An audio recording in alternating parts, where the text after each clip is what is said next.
Hall County Sports is brought to you in part by Green Ford on Browns Bridge Road in Gainesville. Check out the latest deals. And remember, when you go Green Ford. By Mountain View Auto Repair, a full-service shop for all of your automotive needs. Call Danny at Mountain View Auto Repair at 770-535-7278. And by McKelvey Road United Methodist Church.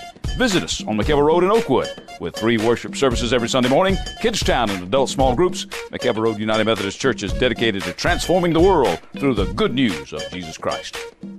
And by Turner Wood & Smith, serving your insurance needs for over 100 years.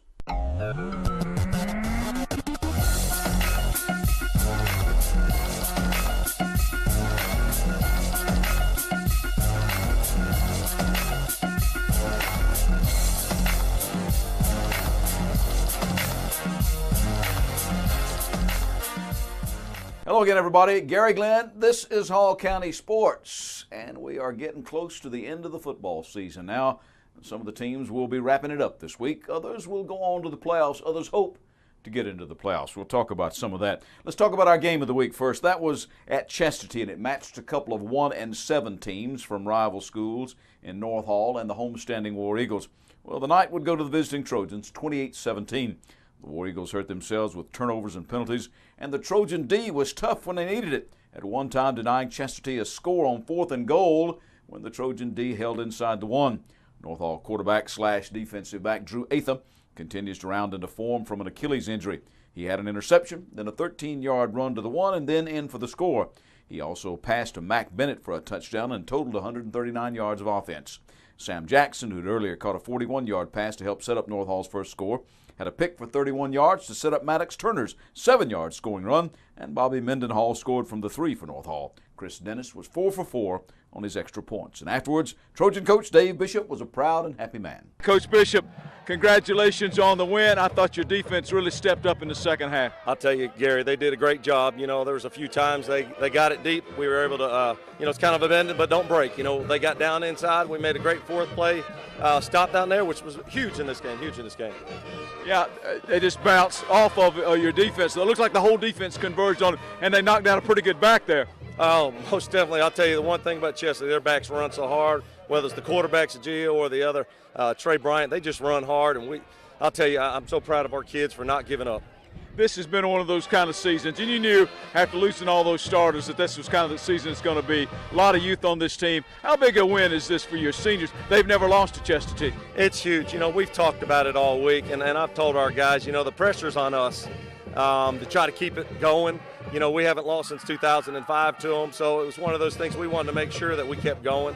And, you know, we told them, listen, the senior night for Chestatee, they wanted to win this because it was their last opportunity to beat North Hall and at home.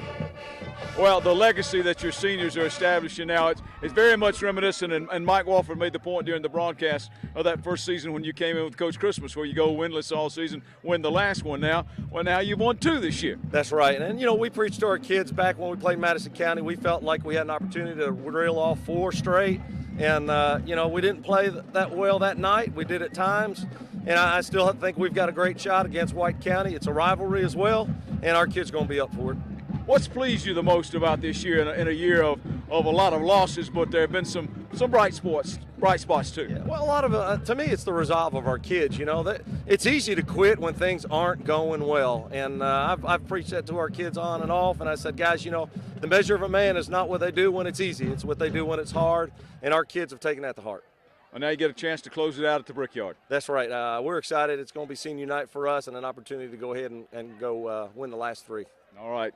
Good luck against Whites County. Thank you, Gary. Appreciate it. Chestatee got their scoring on a 36-yard field goal from Jaime Ortega after he had missed one earlier, as well as a 33-yard pass from A.J. Sajia to Logan Cates and an 8-yard Sajia run, as well as Ortega's points after. Now, Chestatee coach Bill Foreman was pleased with the way his team never gave up, actually gaining more yardage and first downs than the Trojans. Coach, another one of those games where the opportunities were there, and football is a funny shape. It takes funny bounces and literally a matter of inches at times, both on the turnovers and on the touchdown. If you got in there, it may be a different game. Oh, there's no doubt. You know, we felt like we left some points on the field, and, you know, mental errors and things like that. It's kind of been indicative of our season so far. It's kind of a microcosm of the season, the game here. what's pleased you about this season in a season that you've had a lot of ups and downs and quite frankly a lot of losses this time, but you kind of knew the youth of the team going in is going to be a tough sled. Oh, there's no doubt. I'm pleased with the way our kids have grown up. You know, they've endured, and I love their heart. They play hard, they don't quit, and they can be physical. So now you get one more shot at it. Yes, sir. We got one last shot, and we get an opportunity to be the team we haven't been able to beat the last couple of years. So, you know, as good as we've been, we got an opportunity to do something that those two teams couldn't do. And this team has been resilient in a lot of ways too, Coach. There's no doubt. You know, we've had our adversity from the prayer thing to the enormous amount of injuries, and then our youth. You know, but you can make excuses, and we're not about that. We're going to keep playing. All right, good luck that last game. I appreciate it. Thank you. North Hall will end the season with White County Friday at the Brickyard. The Warriors beat Monroe area 51-22. Chesterton will play at Windlass Monroe area next. Well, Gainesville took care of business 20-7 over Loganville. Defense was big for Gainesville and turnovers bad for the Red Devils. Linebacker J.D. Sosby thought he had a pick six, but a penalty notified the score, but they had the interception anyway. Chris Williamson and Antonio Wade also had first-half interceptions for Big Red, while Chris Lyles deflected a pass and Todd Turner intercepted it to kill a late Loganville drive.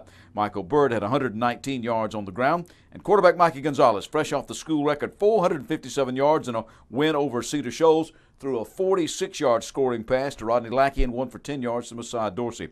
Chandler Staten hit 2 field goals, the second set up by a fumble recovery by Lemmy Williams. And we bring to the show now Coach Bruce Miller, the head coach of the Gainesville Red Elephants. Bruce, thanks for taking time to be with us today. Thanks for having me, Gary.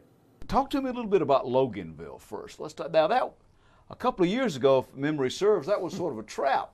And I guess you probably preached that a little bit, huh? We talked about it during the week. You know, it's one of those things where there's a lot of teams in our region that are very equal to each other. There's nobody in our region that is just that much better than anybody else this year, and every game is just a different animal as far as just getting used to it. And we went out and played well the first half. Scores 20-0 at halftime, and we went back the second half, and we just struggled. We struggled a little bit on defense, and a whole lot on offense with not just being able to put drives together. And we hung on to win 20-7, but it was a different type ball game. Now, your quarterback, of course, coming in to replace Deshaun Watson, who everybody knows by now worked himself into the starting job at Clemson. You don't replace a Deshaun Watson, but Mikey Gonzalez, a fine athlete all the way around, a great baseball player, good football player, with a good arm, and he did something that even Deshaun didn't do. I'm looking at this. Am I reading this right? 457 yards of passing offense against Cedar Shoals? Right. School record. Broke the school record for a single game. Wow. How has he come on, Bruce? Great. Mikey, what people do not understand about Mikey is Mikey sit in every meeting that Deshaun was in for the last 4 years.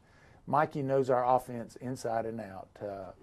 You know, he's not 6'4", he's 5'8", but he's got a great arm. He's got a lot of intellect, and he knows where to throw the football, and he knows what to do with it. And Cedar Shoals kept giving us a certain coverage, and Mikey kept exploiting it, and so we had no idea he had that much at the end of the game.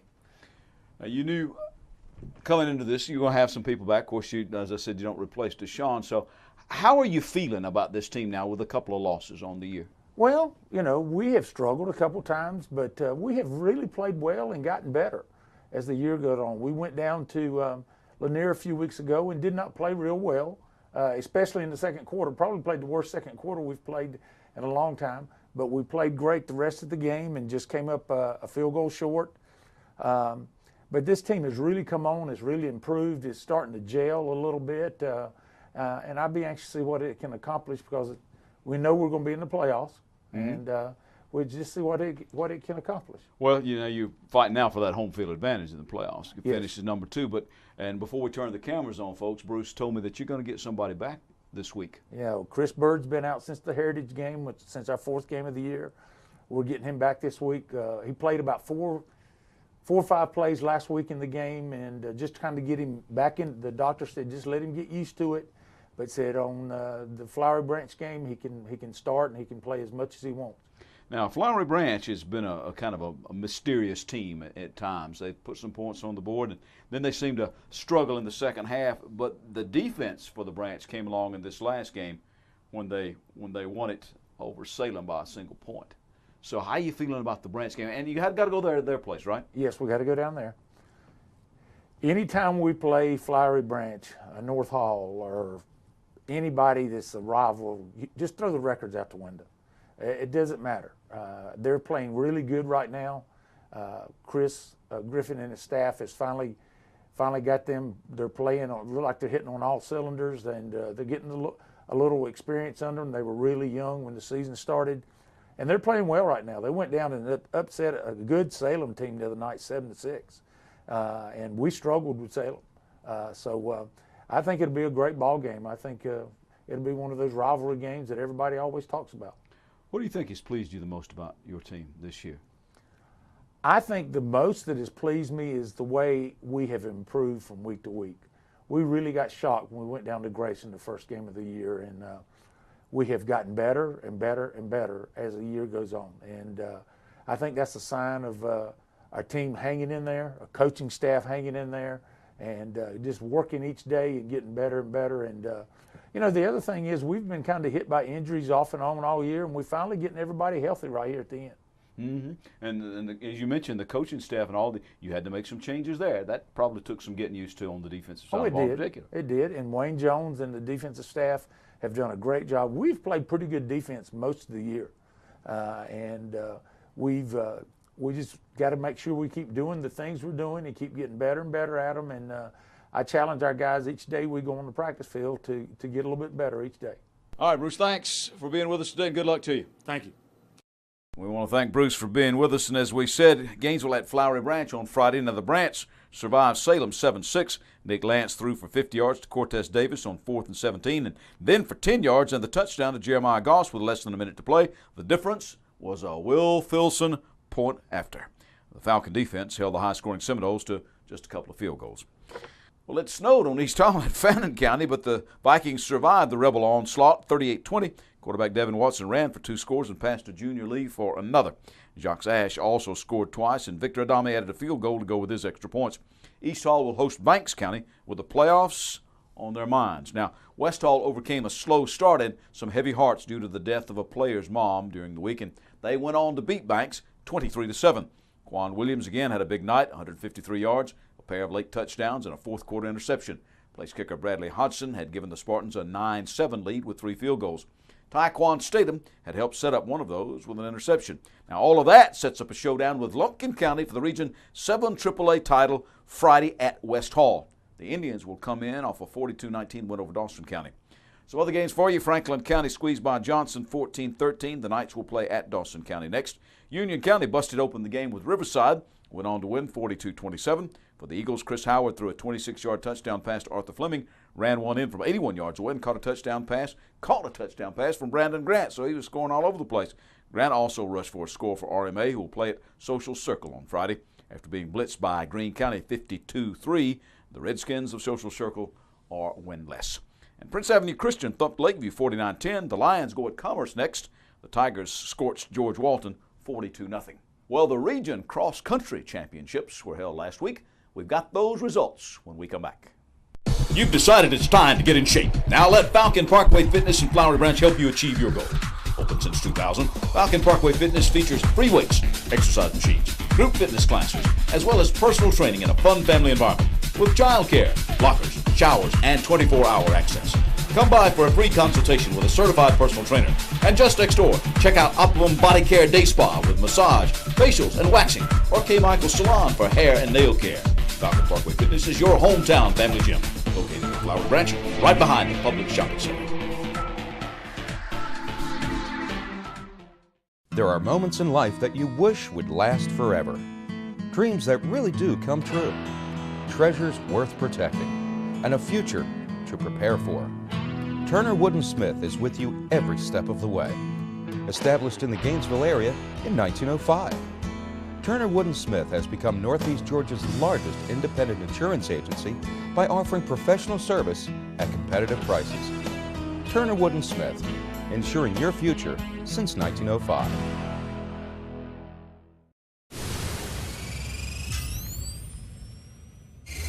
We're back. I'm Gary Glenn, and this is Hall County Sports. Hitting the trails for the cross-country region meets last week at the International Horse Park in Conyers. As we talk about 5A first, it was a domination of the Region 8 5A meet by the defending state champion Flowery Branch boys. The Branch took the region title with 3 of the top 4 and another in the top 10, their 5th straight region championship. Jake Schubert ran his way to the region individual championship with a 16:36.55 over the 3.1 mile or 5,000 meter course. Juan Ortega of Gainesville ran second in 16:49.34. Just ahead of the Branch's Grant O'Callahan, third in 16:53, and Sean Olmstead fourth in 16:55.04.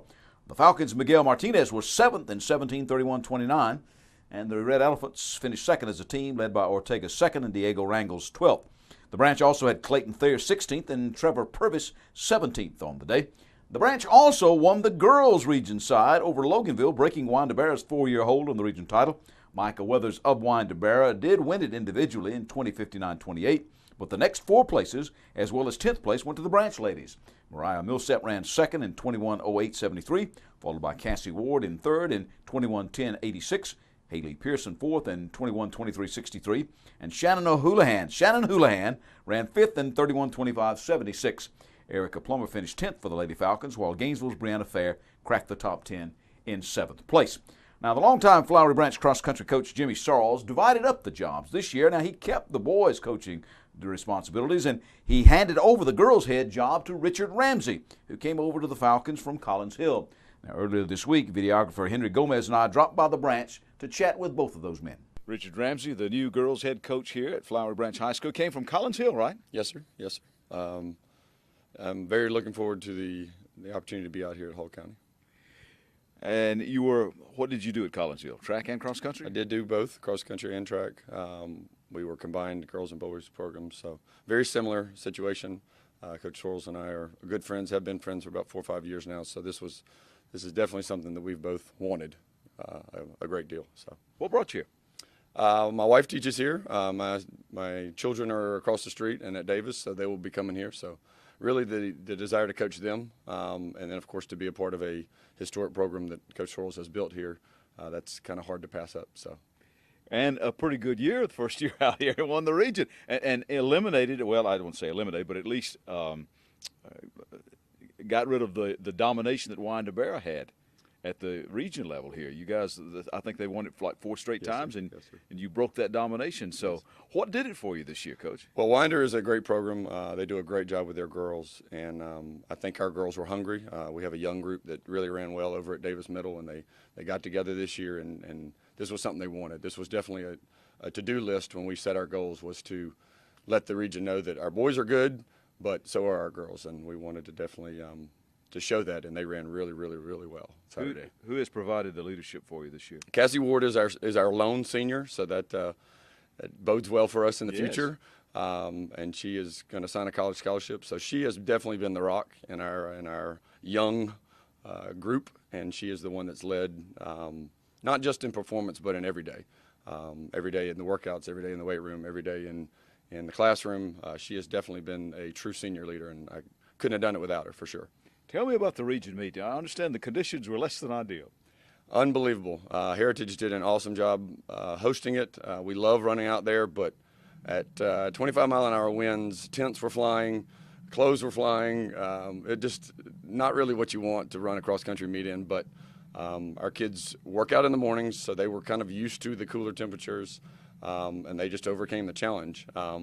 Incredible headwind for about 800-meter stretches during the race, but we all had to race in the same conditions, so it wasn't ideal, but they competed. Cross country is a whole lot about challenges, and they definitely took up that one. How have you done this year overall in your meets and so forth that you've done? Well, we believe that our girls and our boys need to see the best competition out there, and so we race a lot against the larger schools, a lot against the 6A schools and the private schools that are traditionally known for having state contenders, national contenders, things like that. So we put our girls and our boys in tough situations so that when they do get to the end of the season and they do see some success, they understand how they got there. And so, long story short, they've struggled, they've battled. They've been middle of the pack at Coach Wood. They were middle of the pack at Double Dip. They were So we like to peak at the very end. So we basically put them in very tough situations so that the end of the season is not as difficult maybe as it may be for other people. So handicap the race coming up on the state meet on Saturday. Cross country is an objective sport in a lot of ways. I know the courses are different, but the distance is the same and the times are the same. And I mean, at least you get a feel as to what the times are going to be. So how's it shaping up, Coach? Well, I would have liked to have been able to tell you that. With the wind at the region course, it's going to be difficult to see the difference that we think is going to happen. So if our girls run like they did at region, they should bode very well. Like I said, there are some other good teams out there. Dunwoody and McIntosh and Stars Mills are perennial powers in 5A. Winder will be tough again. Loganville's got a good team. So our region is very well represented. We hope that we can represent Flower Branch, obviously, in this region and try to get a trophy. And that's top 4, and that was another goal for us, and that'll be huge. Like I said, especially with the team as young as they are. We have a great group of girls coming from Davis, so it's bright here, and I'm extremely excited to be here. Good luck. Thank you. Jimmy, congratulations once again, the region champions, but I bet it never gets old. Winning never gets old, and you feel blessed to be able to have as much success as we've had, and we've had some really good success the last few years. But we don't take anything for granted. We're going to work our butts off and do what we're supposed to do, and hopefully continue that success. Well, you've done your usual strategy. You put yourself in against some of the best in the state to kind of peak at the right time. Do you feel like that has mission accomplished? Yeah, I think so. I mean, we usually it's what's worked in the past.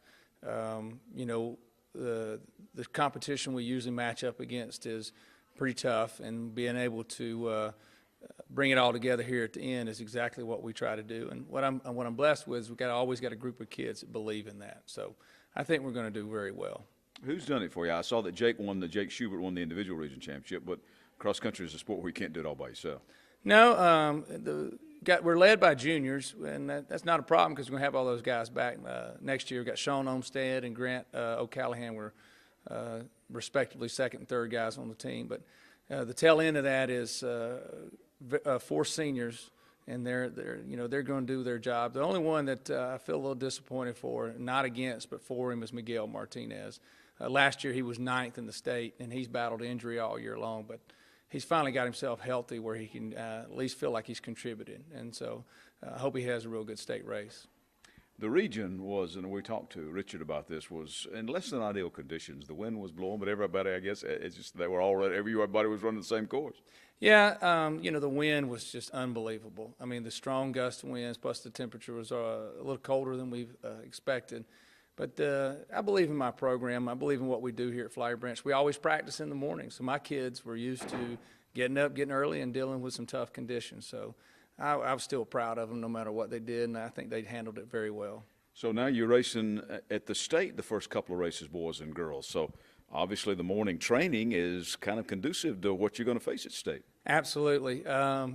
Each year we start off in August, always practice in the morning and beat the heat. And then depending on where we race at states, kind of like where we either keep it in the morning or not. And this year we are running in the morning, and the last time I checked, the temp's going to be pretty much about the same. But we're blessed if there's going to be no wind.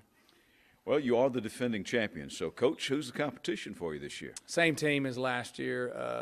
Clarkston is a team out of DeKalb County. I think their mascot's the Angoras. I'm not quite sure what that is. It's a ram. It's a ram, yeah. They got second place last year to us, and they had me nervous last year, and they're ranked ahead of us. This team over there in Forsyth Central's doing real well, but we went in there ranked 3rd before and came out on top. So I never count my guys out, but I never take anything for granted. Sort of an intangible this time of year. It's kind of who wants it. Yeah, pretty much in all sports. And the bottom line is who wants it that day. You never know what's going to happen. So we've got a strong group of guys who believe in what they're doing, and they believe in each other. And so you never know what's going to happen.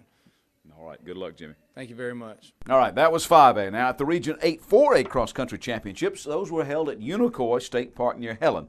The individual races went to North Hall's Quentin Miles on the boys' side. He was the region individual champ. And to White County's Jenna Gearing on the girls.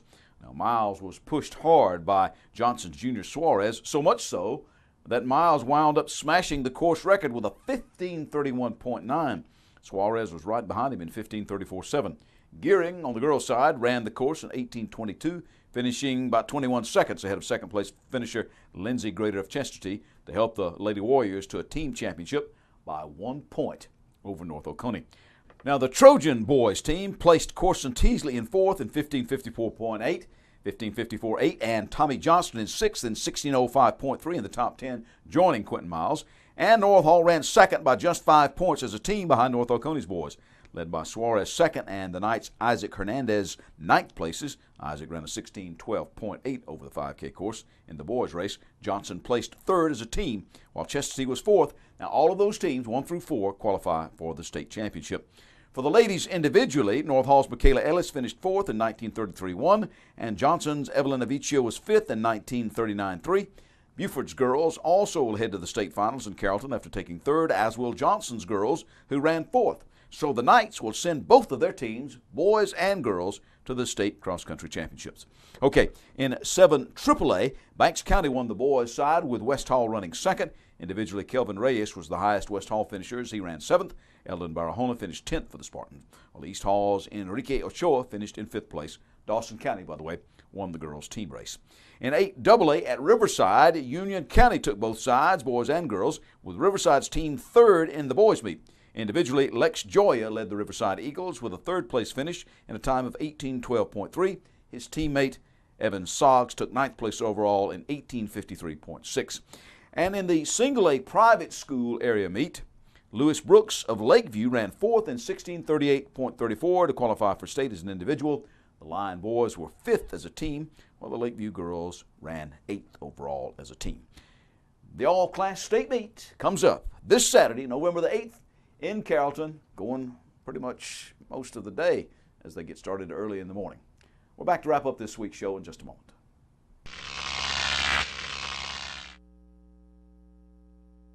Gary Glenn back here on the set of Hall County Sports Television, along with Pastor Rob Bruce, who is the pastor at McKelvey Road United Methodist Church. And Rob, in a new sermon series now. That's right, Gary. We're starting this Sunday, 40 Days of Fruitful Living, which is about what it means to be a Christ follower and really the price we have to pay to do that. So we'd like to invite you to come on out and hear what we have to say between now and the end of November. All right, Rob, sounds good. We'll see you in church on Sunday. Thank you, Gary.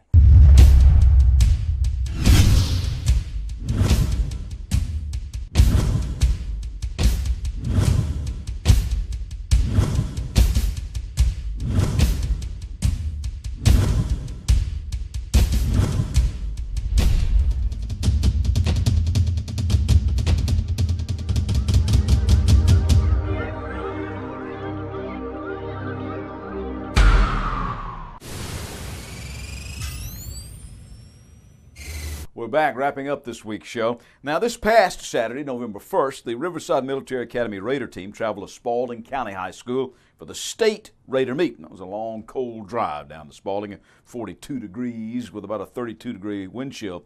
And during the tire flip, the first event, the team broke down into 2 5-man teams, flipped a tire about 50 yards to a turnaround point and back. And after that, the team moved on to the rope bridge, but unfortunately for Riverside, their team got 2 30-second penalties, and that put them out of placing in that event. The next event was the cross-country rescue, short run through the obstacle course with 35-pound rucksacks and a 100-pound litter. A team suffering a 1-minute penalty, though, there that knocked them out of the top 5 for that event. Now, the team run was a 2-mile run around the school. After that, they competed in the fitness test, where the Raiders had to personally carry 10 30-pound ammo cans 25 yards around a cone and back. A team finished 5th overall, and their B team was in 4th place. The coaches noted, though, the Raiders performed very well after a rough week with many being sick most of that week. The A team and B team will be competing in the national competition this coming Saturday and Sunday on November 8th through the 9th at the Gerald Lawhorn Boy Scout Camp in Molina, Georgia. And we wish them good luck. That's our show for this week. Join us next week right here for more Hall County Sports. I'm Gary Glenn.